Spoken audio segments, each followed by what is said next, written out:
Si vous m'aviez dit il y a un an qu'il existait un appareil capable de voler, de regarder et de choisir une cible tout seul grâce à l'intelligence artificielle, j'aurais répondu « Eh bien, vous inventez tout ça ». La frappe a été un succès. Félicitations.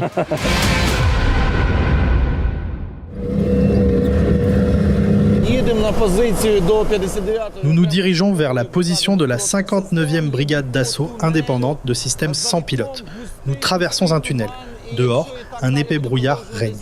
Si cela persiste, le travail des gars dans un tel brouillard sera extrêmement difficile, complexe et quasiment impossible. Espérons toutefois que le ciel se dégagera et qu'ils pourront neutraliser l'ennemi.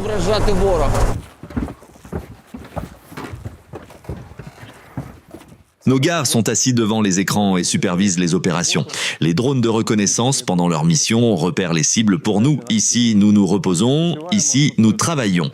Parfois, le travail bat son plein. Les drones se succèdent dans les airs. Parfois, si les conditions météorologiques sont trop mauvaises pour permettre le vol, nous avons plus de temps libre.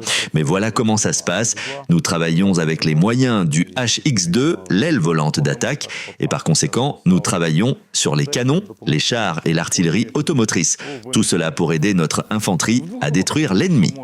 En résumé, peux-tu nous dire ce que cette aile peut faire et quelles sont ses principales CTT ? Son ogive est un noyau de 2,5 kg, ce qui lui confère une portée de 60 à 70 km environ, permettant ainsi une utilisation normale et efficace. S'agit-il d'un produit étranger ? Est-il fabriqué aux États-Unis ? En Allemagne, à l'avant du drone se trouve une ogive de 2,5 kg. La batterie est également située à cet endroit.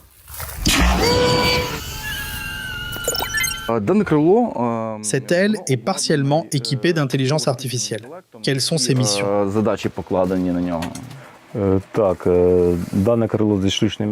Elle a pour principale fonction de cibler et d'identifier les cibles. Le rôle du navigateur est donc de repérer et de capturer la cible, puis l'intelligence artificielle prend le relais.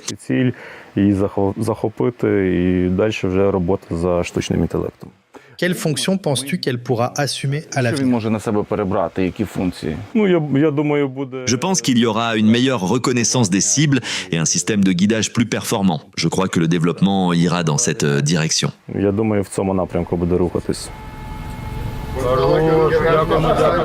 Et qui a atteint cette cible, dites-moi? La 59e brigade, une aile volante d'attaque. Nous sommes en train de l'équiper et de la déployer. Nous l'équipons, la préparons et effectuons une vérification pré-vol.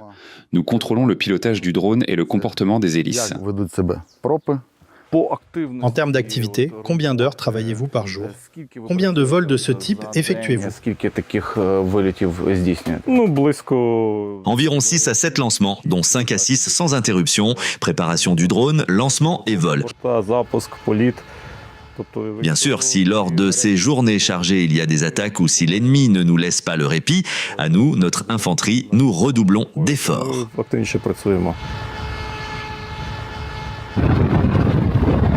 Nous sommes venus ici aujourd'hui, il y avait du brouillard. Comment pouvez-vous travailler dans des conditions météorologiques aussi difficiles ? Eh bien oui, avec les conditions météo qu'on avait aujourd'hui, évidemment personne ne travaille, car le brouillard était tellement épais qu'on ne voyait rien à 100 mètres. Mais si les nuages sont à plus de 500 mètres d'altitude et qu'il ne pleut pas, on peut travailler. En général, ça nous le permet. On vérifie la caméra pour s'assurer qu'elle est propre et qu'elle enregistre une photo ou une vidéo. Tu veux essayer de voler? Allez, essayons. C'est un simulateur, alors je n'aurai pas peur de casser le drone. Oui, ça monte et ça descend. Tu montes. À droite, à gauche. Oui. Et comment ça se passe ici ?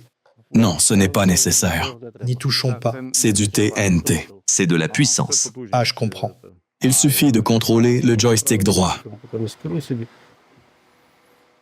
Eh bien, super Volodymyr, tu pilotais quelque chose ? Pas vraiment, mais j'ai l'impression que je devrais m'efforcer d'acquérir une autre compétence de ce genre, car on ne sait jamais ce que l'avenir nous réserve. Voici notre carte réaliste.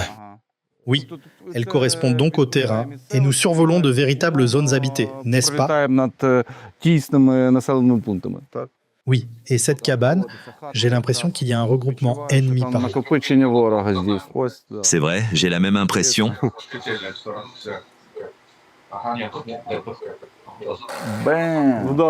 La frappe a été un succès. Félicitations. Applaudissements. Ont-ils écrit quelque chose sur les ailes? Y avait-il quelque chose de ce genre? Je sais qu'on écrit souvent des messages aux Russes. En général, si un tel désir existe, nous pouvons aussi le faire. Et qu'est-ce qui est écrit d'habitude? Eh bien, qu'est-ce que vous aviez là-bas? Bon, d'accord. On n'écrit pas de gros mots. Cela varie beaucoup. Beaucoup de gens écrivent simplement « salut ». Mais ils n'écrivent pas seulement, ils dessinent aussi. Oui, ils dessinent.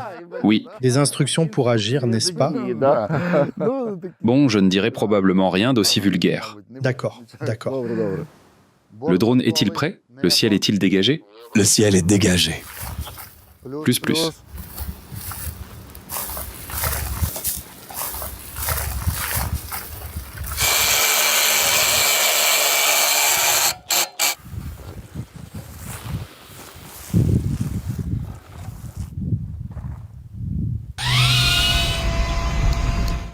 Par exemple, tu voles tous les jours, et c'est une tâche tellement routinière pour toi, détruire l'ennemi.